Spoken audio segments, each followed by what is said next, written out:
Boomerang समझते हैं आप? ये एक खिलौना भी है और एक हथियार भी है। इसे फेंकने पर ये दूर जाता है और फिर घूमकर ये फेंकने वाले के पास से उड़कर वापस चला आता है। अगर इसे समय पर ना पकड़ें तो फेंकने वाले को इससे चोट भी लग सकती है। तो बांग्लादेश भी भारत विरोध और इस्लामिक कट्टरवाद के बूमरैंग से भारत पर हमला कर रहा है, लेकिन हो यह रहा है कि इस बुमरैंग से वो खुद ही घायल हो रहा है, खुद ही जख्मी हो रहा है।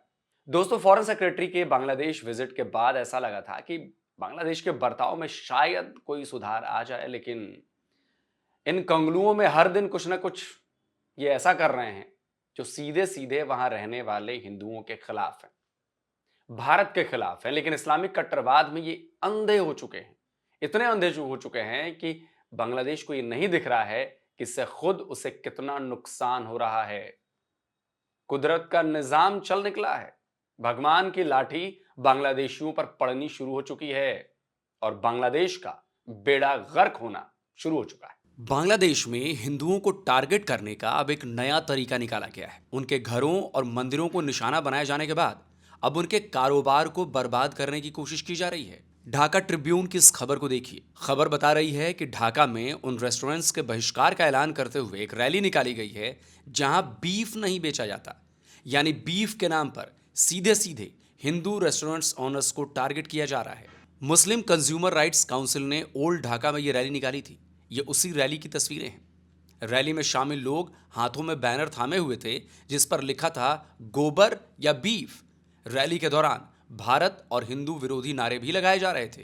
रैली निकाल रहे कट्टरपंथी चिल्ला चिल्ला कर नारे लगा रहे थे, कह रहे थे कि बीफ नहीं बेचने वाले रेस्टोरेंट भारत के एजेंट हैं, हिंदूवादी हैं, इसलिए उनका बायकॉट करो। एक नारा यह भी लगाया जा रहा था कि गाय का गोबर या बीफ बीफ बीफ, यानी आप क्या खाएंगे, गाय का गोबर या गाय का मांस। जवाब के तौर पर नारे लग रहे थे गाय का मांस। इस संगठन के कन्वेयर ने कहा कि मुसलमानों के लिए गाय का मांस खाना फर्ज नहीं है, लेकिन यह इस्लाम की पहचान है।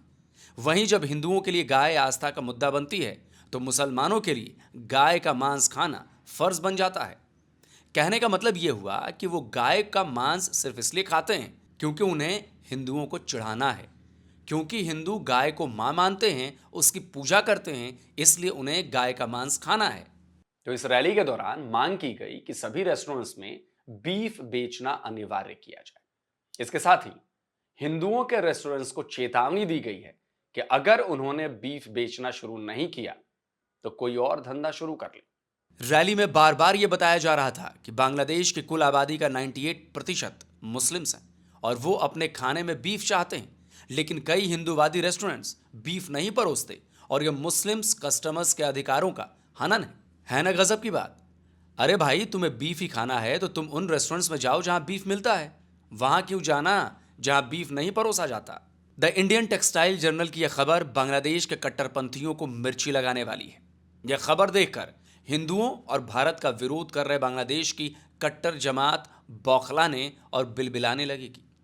खबर बता रही है कि सूरत के गारमेंट सेक्टर को 20 से 25% तक की बढ़त के आसार नजर आ रहे हैं। और इसकी वजह क्या है? वजह है दुनिया भर के अंतरराष्ट्रीय ब्रांड्स जो पहले बांग्लादेश की गारमेंट इंडस्ट्रीज को अपने ऑर्डर दिया करते थे, अब वो भारत की तरफ शिफ्ट हो रहे हैं। खबर बता रही है कि रेडीमेड गारमेंट्स के दुनिया के कई दिग्गज ब्रांड्स सूरत की गारमेंट इंडस्ट्रीज के बारे में जानकारी जुटा रहे हैं, प्रोडक्शन और सप्लाई के बारे में पूछताछ कर रहे हैं। टेक्सटाइल इंडस्ट्रीज का मानना है कि अगर ये इंक्वायरी ऑर्डर में बदलती है तो सूरत की गारमेंट इंडस्ट्रीज में करीब 25% का बूम आ जाएगा। लेकिन अगर आप ये सोच रहे हैं कि अभी तो ग्लोबल ब्रांड्स केवल इंक्वायरी कर रहे हैं, अभी तो ऑर्डर दिया नहीं है, तो जरा ठहरिए। ये तो बात केवल सूरत के गारमेंट सेक्टर की हो रही थी। ग्लोबल ब्रांड्स तो पहले ही भारत आ चुके हैं।